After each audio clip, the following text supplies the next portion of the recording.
कि राह चलीला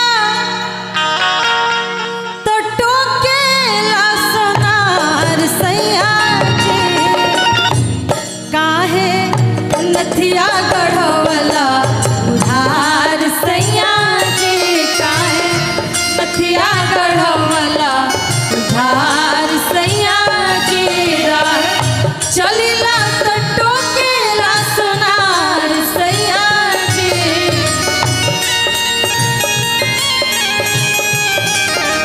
एक बार ताली बजा दीजिए जोर से। राह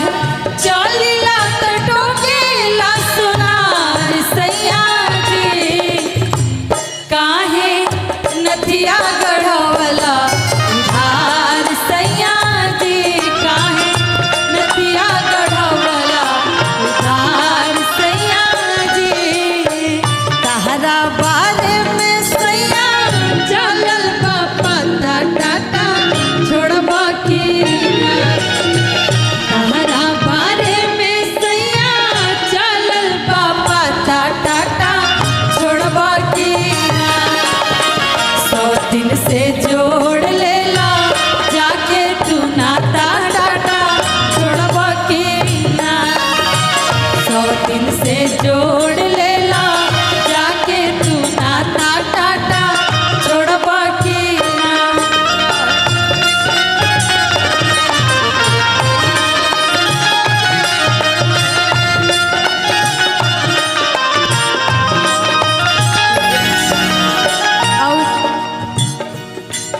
जब एगो हस्बैंड वाइफ के बीच में छोटा मोटा नोक झोंक होकेला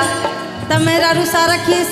ना अपन सास पर निकालेली ना अपन ननद पर निकालेली मर्दे पर निकालेली अपन क्रिया धरा के कैसे कहत रे जद करत होई हमारा से प्यार सैया जी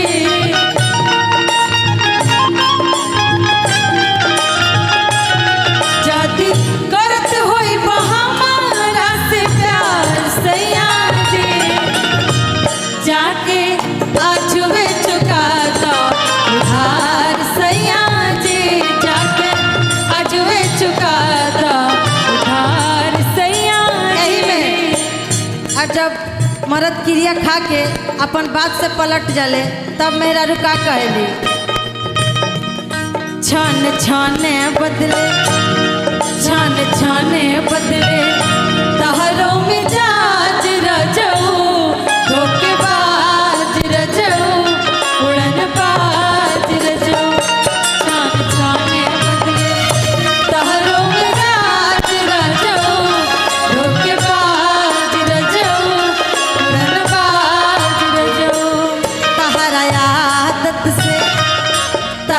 आदत से हो जाए नाराज रजऊ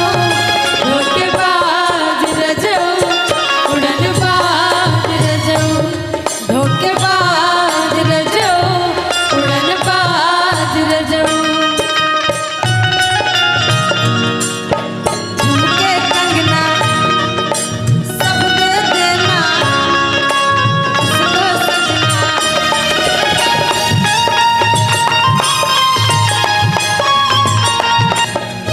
दिल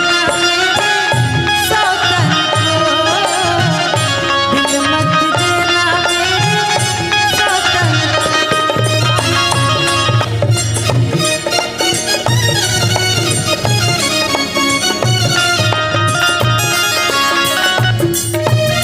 कैसे कह दिया घर भर के जीमा सैया हमरे का पागबा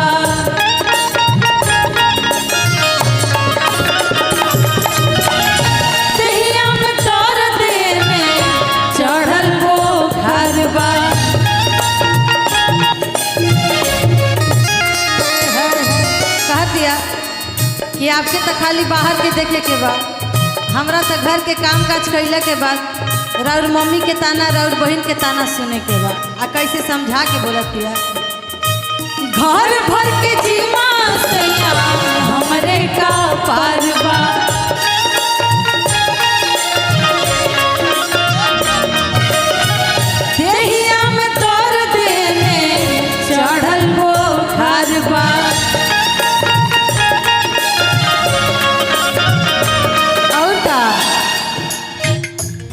बात बुझबाना त